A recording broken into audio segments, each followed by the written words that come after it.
I tried a watch party recently. That is a really cool concept. It's something that Amazon offers to Twitch affiliates.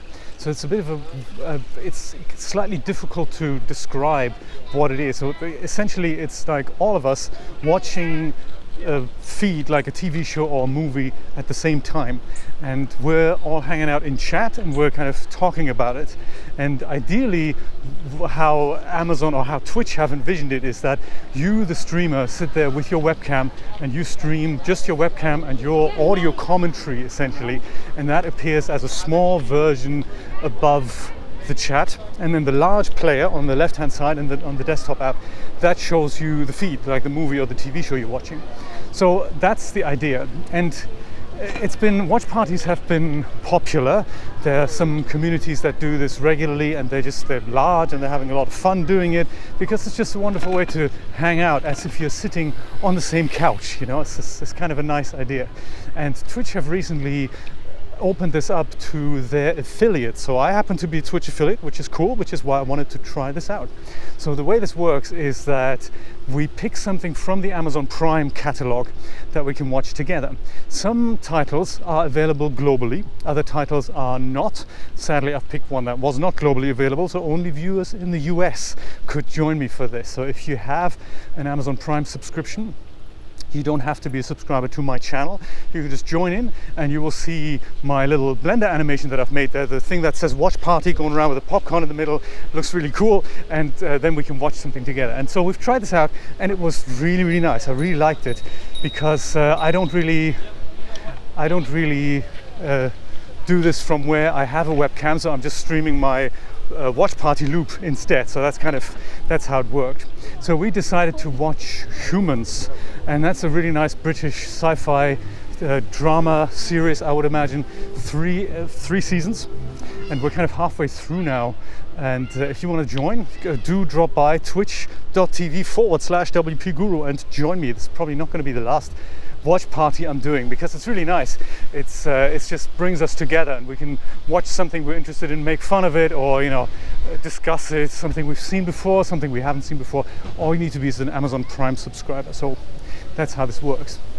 And Humans, that kind of brings me to an interesting thing that I wanted to talk about. I don't know if you're familiar with the series, but it's essentially about synthetic robots that look like us, that now are with us in this society. And it's not an alien conspiracy or something, it's something humans created, humans on a technological level, and it's a concept that I'm very interested in.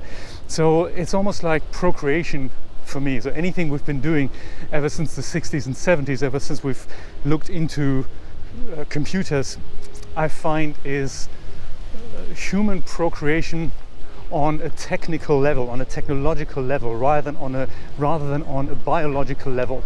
That's kind of how I see this. So rather than us biologically procreating, we're reassembling this on a different level by thinking differently about how can we retain what we have. And it's essentially what people do when they say, I need a son, I need a daughter, I need a family. They, on one hand, they do that for cheap labor, but the other thing that comes in is this notion that I'm super important and I need to have a backup of myself. Everything that I've learned, all the experiences that I've made, anything that I've learned, I need to give that to someone else.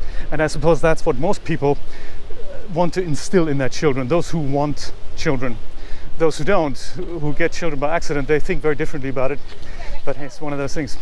So anyway, that's the premise of the show. There are synthetic robots that are here to make our lives easier, much like the thing that is already happening when you think about robots that have replaced factory workers, that only have one arm and they can only do one thing.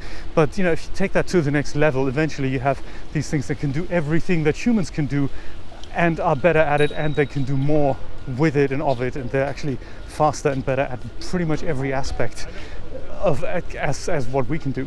So that's the premise, and it goes through many of these things. What would happen if that was reality? And one of the things that I found fascinating to think about is that if you think about how long this has been a dream of humanity to create human-like robots, what if that has already happened? I mean, not so much that we have robots in our society. That's not what I mean. But like I'm thinking about this triangular thing that you can spin on and on forever. God creates man, man creates machine, machine creates God, and then it just carries on and on and on. So who's to say that what we believe to be an evolution on our planet that made us and animals and all that, what if that hasn't been created by someone? And I don't mean God by that, I mean somebody who thought, hey, whatever we are is a little weird, why don't we try to do this on a different level and make it what we would call biology. So I think that's interesting, because it would mean that maybe there was a plan behind our creation, which many believe there wasn't. So some believe God has created us and the world, and then he rested, and that was basically it. And now he's just watching over us and thinking, hey, that's a cool game I was playing, or whatever. But I mean, maybe somebody, large-scale operation, sat at a drawing board and thought, hey, how can we make it that these self-replicating machines can sustain themselves and remain on the planet and just keep procreating and keep learning and keep evolving, and we're just going to sit back and watch the experiment unfold. And what if that has already happened, and what if we are those things? So I keep putting myself into the mind of the robot who knows that he or she was created by the humans, and that humans are apparently worth more than them and all that, but we don't really know that, because we no longer live side by side with those who have created us. We only have remnants, tales, ruins to go by, and we puzzle together something that might very well not be true. And that's kind of also what drives us mad, and that's what drives us shooting rockets up into space and thinking, where have we come from? Where's this whole thing come from? And I find that very fascinating to think about, don't you? I find that very fascinating. Imagine, what if somebody or something has already created us, and we are already the second generation of somebody who was more complicated than we are.